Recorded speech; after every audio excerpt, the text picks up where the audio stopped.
Hey, twin. Just want to tap in and get an energy update for the collective. I got my blue light on. Well, it's got a blue hue to it. Palo Santo is burning.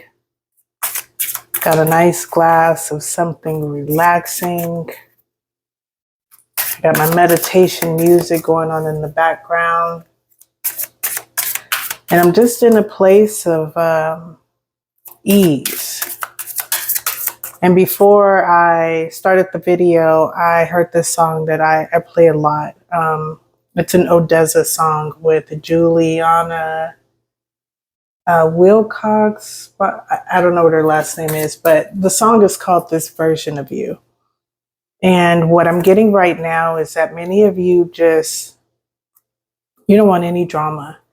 You don't want to deal with anyone's bullshit. You don't even want to deal with your own bullshit. I'm just getting the sense that you just want peace. Peace and ease.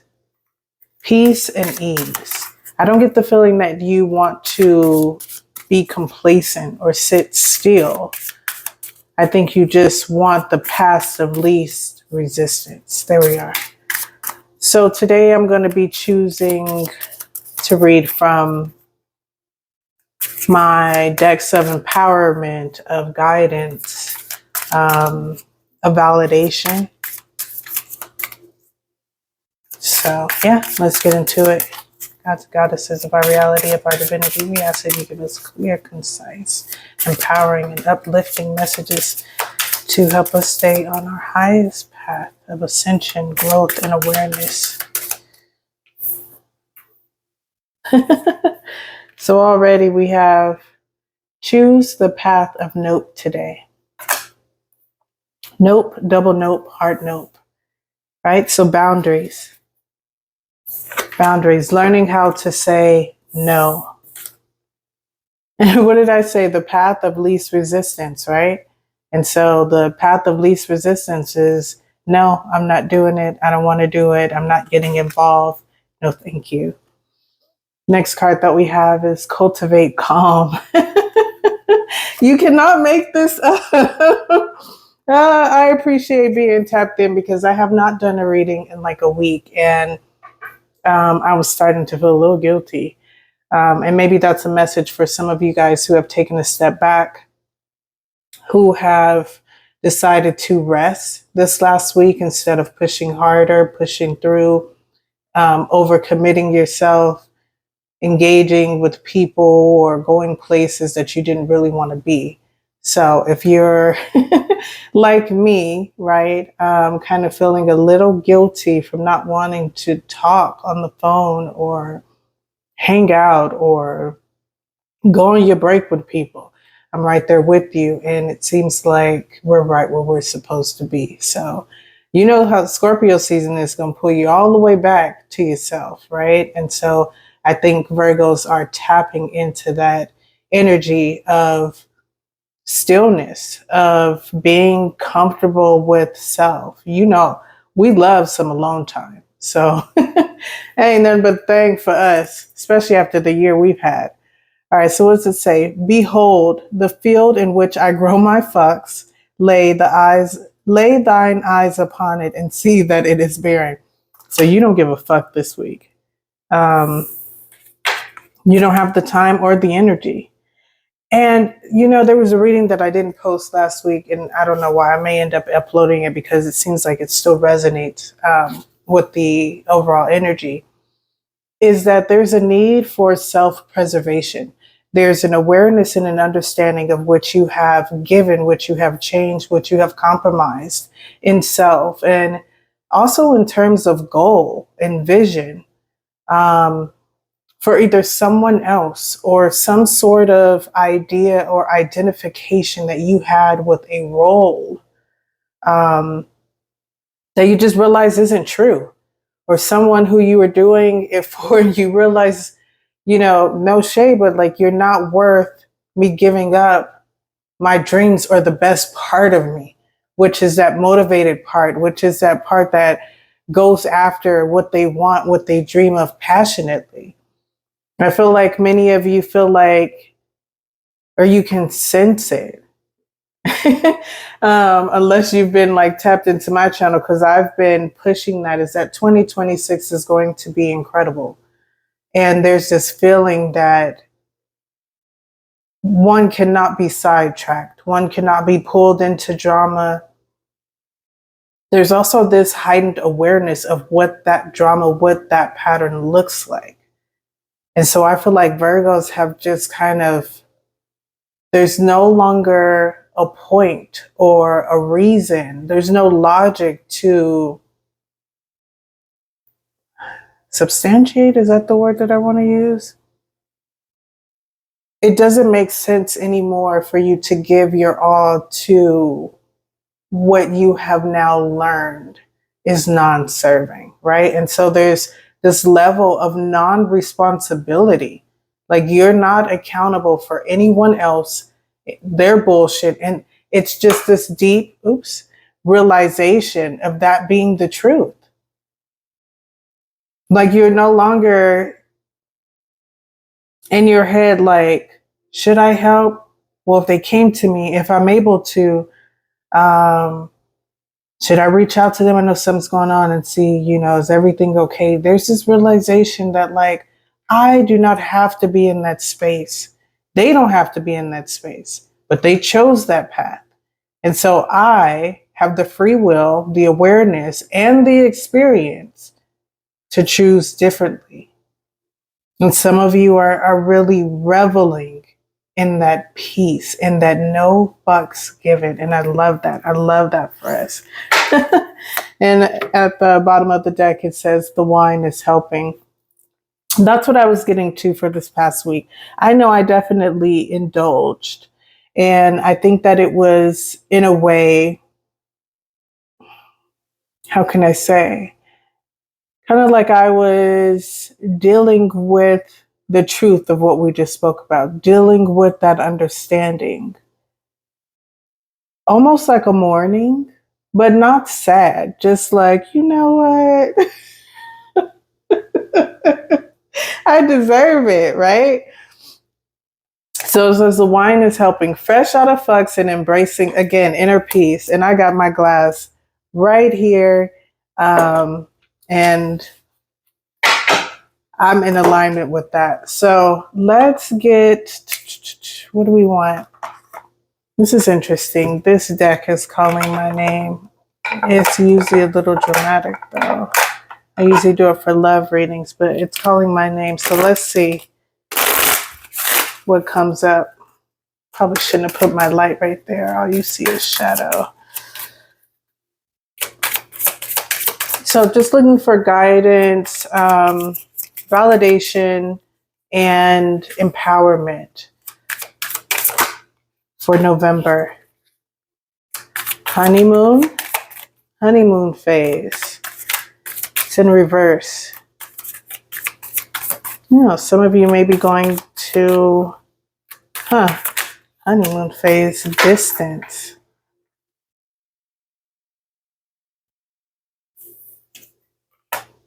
Okay. What I'm getting, again, is we talked about the awareness of what's your problem and what is someone else's problem.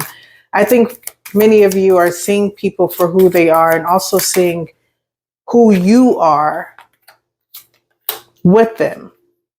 There's just a full scope view, right, of yourself and others. And I do feel like there's someone in your life who you've taken off the rose-colored glasses, right? Because we've got honeymoon in reverse, honeymoon phase. In the honeymoon phase, everything's wonderful, everything's new.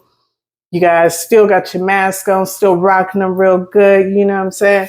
But in reverse, I get the feeling that you guys have taken off the rose-colored glasses. You've gone through that state of shock, and now you're at a place of just accepting this is who this person is. And this is what I'm willing to tolerate. This is what I'm willing to engage with, get involved with, and so forth. I'm definitely getting the feeling that it's like, it's not my problem. Not today. You've got distance. distance also in reverse. And what I'm getting from this is that usually some of you may, how can I say, you may be the type that needs to escape when things are going wrong. You may be the type that has to like take off. I need to go book a trip. I need to go out with my friends. I need to go, you check out. And what I'm getting is now that you have this awareness and these hard boundaries, there's no need to go out, spend money. There's no need to run. There's no need to chase a different feeling or experience. There's something in that too. But I don't really want to get deep into that. There's something about not needing to run from the emotion or the feeling behind it, because you've disconnected. Like, you already understand it's not your problem. It's not something that you have to involve yourself into. And so there is a level of emotional disconnection. You don't need to remove yourself. You don't need to run, because your boundaries are so strong. You also got they'll be back. They'll be back in reverse. And so what I'm getting from that is that you're not going to keep dealing with the same bullshit. I don't know if this, I was just looking for this to be like a general thing, but if this is in terms of a relationship, whether it's family, friends, or a romantic partner, your boundaries are so strong that I don't think that they'll be coming back the same way they came in. The relationship, what I'm getting from this is that the relationship has changed. It's different. Yep. And your intuition, it says the red flags you ignore now will come back to bite later. And that's what I'm getting also, is that, again, with the awareness, there's no way that they can circle back doing the same shit that they were doing, or you guys having that same dynamic. You're already past that. Again, in the field of which I grow my fucks, see that it is barren. And you have the Una, I don't know how to pronounce that, but it says that there's no need to hurry or force things to happen. Everything is occurring in perfect timing.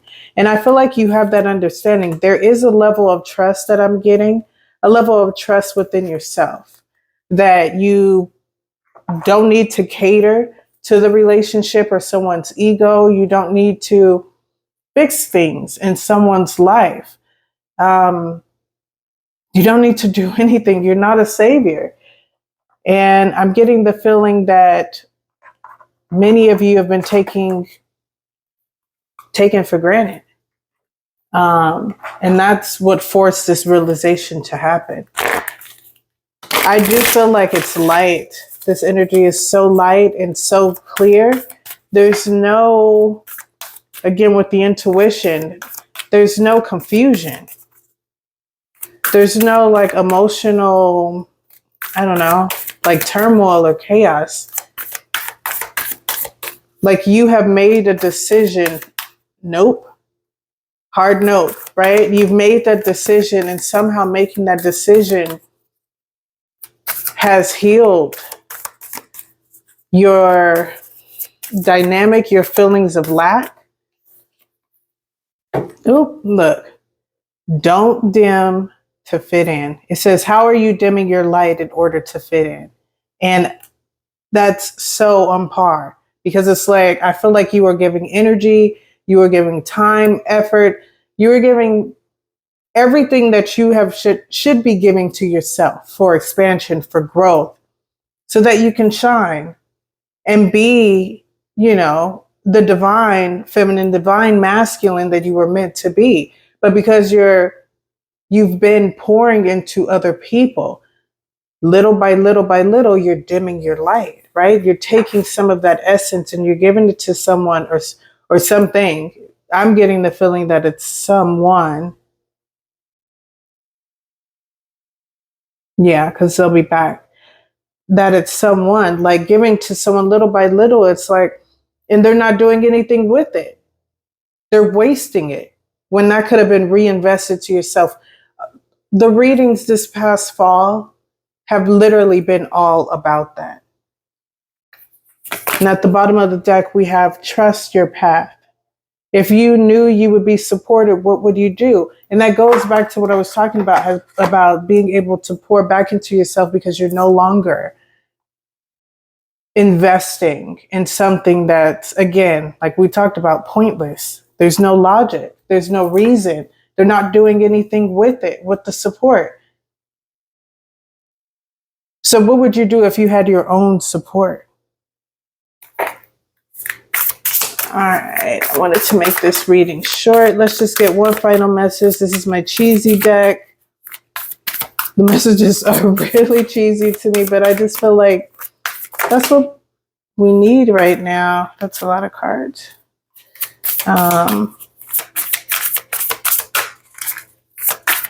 Final message.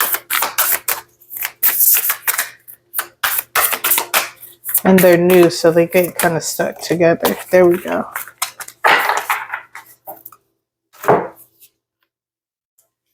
All right, so we've got make a meal and we've got movement, right? So these are two things that you can do this week that will help keep you grounded, keep your boundaries up, keep you in a state of flow for self. Because we also have the easy does it card, right? And there's something about, again, the path of least resistance that we were talking about earlier.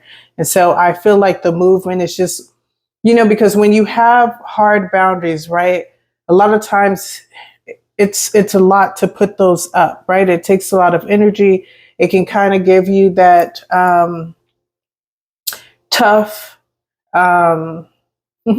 I don't know why I want to say stale, dry, hard, energy. And you're in a place where you want to manifest. You want to be ready for what's coming next year. And you want to be in the state of least resistance. And so movement, going, to a Pilates class, doing yoga, going out dancing, something like that to just get your body moving, even stretching, working out, right? Just to be able to release some of that energy in a positive way. And making a meal is like something that is creative, and it's somewhere where you can put your love, because that's another thing is when you start shifting who gets what and where your energy and intention and love and all of that is going to, where you're going to express that and where you're going to invest in that, right? When you start pulling back from one area, it's kind of hard because you're a lover, you're a giver, you want to nurture something. And so last week, I think it came out, or 2 weeks ago, about being in the garden and being in nature. And this week, it's about being creative, I feel. And I think that the cooking aspect of it is being able to play with different flavors and just be in the kitchen with your music on, maybe even dancing, right? Just kind of being in that element, cooking with vegetables, right? And fruits and things of that nature. I really do think that that will help you stay in the highest of high. So I hope that you got, I'm just going to look at this card at the bottom of the deck, which is clean your space. So that's another thing that will definitely help your mind stay clear during this time. So that's what I have for you. I hope that this keeps you in the highest of high, and I will see you at the top. Peace out, twin.